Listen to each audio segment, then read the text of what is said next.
Masaya ako. Tapos, hinihintay ko na yung baby ko. Dumating rin sa wakas. Oh. They ask you how you are, you just have to say that you're fine when you're not really fine. Kilig na kilig ka talaga, ma'am. Siyempre, masarap. Dalawang taon, mater. Oh. Tatagal ba naman na paghihintay? Wala pang sarap mangyari. Ano ba ina-expect mo ngayon? Merong? Bimbang. Miss na miss mo na siya. Oo, siyempre. Tagal ko nga naghintay eh. Pag in-imagine ko nga eh, natatawa ako. Ito pala yung minahal ko ng sobra. Higit pa. Grabe talagang pag-ibig. Bulag. Bulag sa katotohanan. Anong plano mo? Ha? Anong plano mo? Ituloy. Ituloy ang pagkikita sa December. Sige, basta ayusin mo ako para hindi ako doktor lagi. Pag hindi mo ako kinakausap, nagagalit ako. Alam mo naman, pag mahal mo yung tao, kailangan mong kausapin lagi. Eh, ikaw, parang hindi mo ako mahal. Baliwala lang. Bebe, bakit lagi kang nagagalit? Kaya magpahinga muna ako kahit tablet. Mahal mo pa ako? Oo nga. Sabihin mo ng totoo dito para paglabas ko, okay na. Hindi na ako Oo nga. mag-dibdib. Magkita, oo. Ba't hindi ka nakatingin? Seryoso nga yun ako. Sir Mahater, ikaw naman, ano nagustuhan mo kay Ma'am Liza? Mabait at maganda. Maganda sa banda.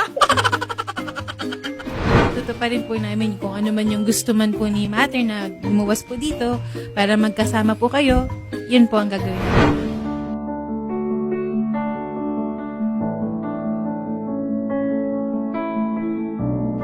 Magandang araw po sa inyo, Ma'am Liza. Ngayon po ay nandito po tayo sa airport para nga po finally ma-meet up nyo na yung inyong boyfriend na si Sir Mahathir. So, ano pong masasabi nyo doon?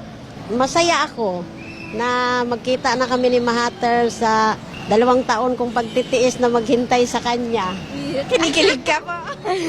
Tapos yung Mula po Lanao del Norte ay bumiyahe po dito si Sir Mahathir patungong Maynila at sagot po namin yung plane ticket na yon. So, excited na ba kayo na mag-meet up ngayong araw? super ma'am, super excited. Sundayin na natin siya sa loob ng airport. Sige po.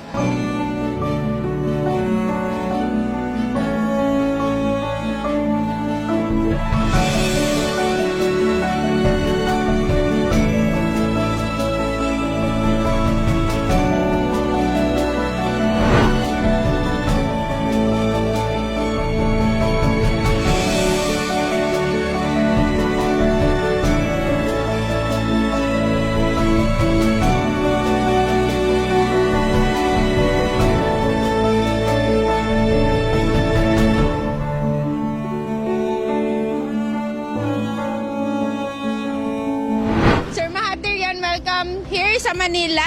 Ano pong masasabi nyo na finally na-meet mo na yung inyong 2 years girlfriend na si Ma'am Liza? Masaya. Okay. Okay na, ma'am. So ikaw naman, Ma'am Liza, anong pakiramdam na finally na-meet mo na yung boyfriend mo na si Sir Mahathir after 2 years ng inyong relationship? Masaya na excited na pupunta na kami ng Sugo.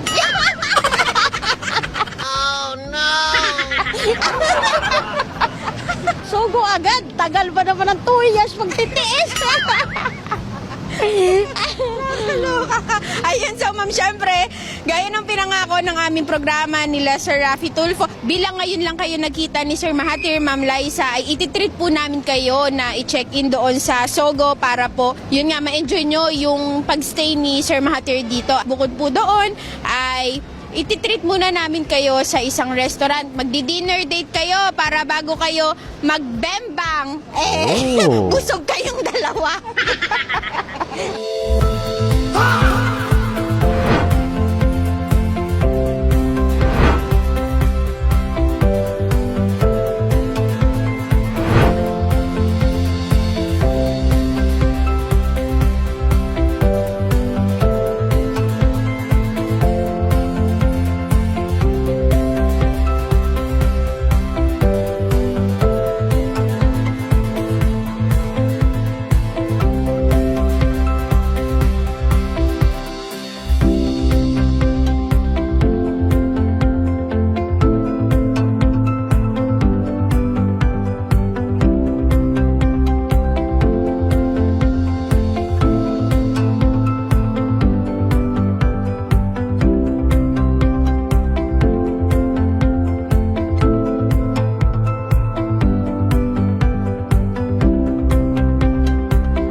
Ma'am Liza and Sir Mahathir, kanina nga po ay napag-date na po namin kayo sa isang restaurant and syempre hindi naman po nagtatapos doon dahil meron pa kaming bonus sa inyo. Ito na yung pinangakong pag-check-in po namin sa inyo sa Sogo Hotel para mas mag-enjoy kayong dalawa habang nandito. Masaya ako. Tapos, hinihintay ko na yung baby ko. Dumating rin sa wakas. Oh. Kilig na kilig ka talaga, ma'am. Siyempre, masarap. Sa dalawang masarap? Mahathir. Oh. Sa tagal ba naman na paghihintay, wala pang sarap mangyari. Ano ba ina-expect mo ngayon? Mayroon talaga. Hindi pwedeng wala. Anong ina-expect mo ngayon? Merong? Bimbang. Miss na miss mo na siya. Oo, siyempre. Tagal ko nga naghintay. Pag in-imagine ko nga, natatawa ako.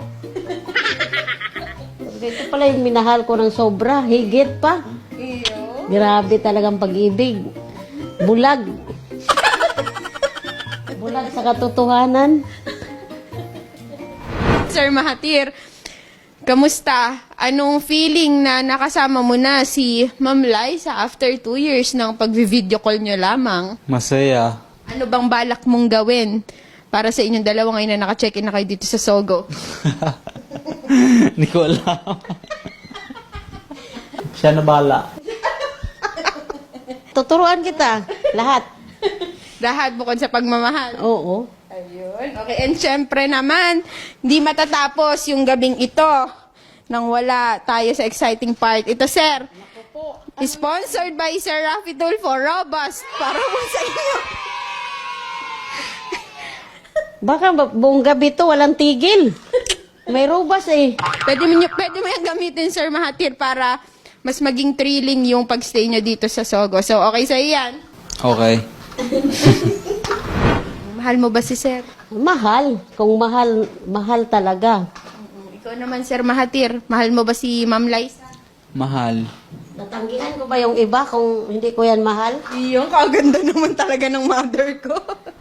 Ma'am Liza and Sir Mahathir, sana po nag-enjoy po kayo sa treat po sa inyo ni Idol Rafi and mag-enjoy po kayo dito sa Sogo. And si Sir Mahathir, 3 days and 2 nights po kayo magstay dito sa Sogo. Enjoyin nyo po yung inyong panahong dalawa at yung pauwi po niya ay sagot din po ni Idol Rafi. Pag uwi mo, kung makahanap ka na ng iba, di maghanap ka na. Sa ngayon, tayo muna. I love you. Mag-iingat siya lagi. Sa trabaho niya. I love you. Sige na.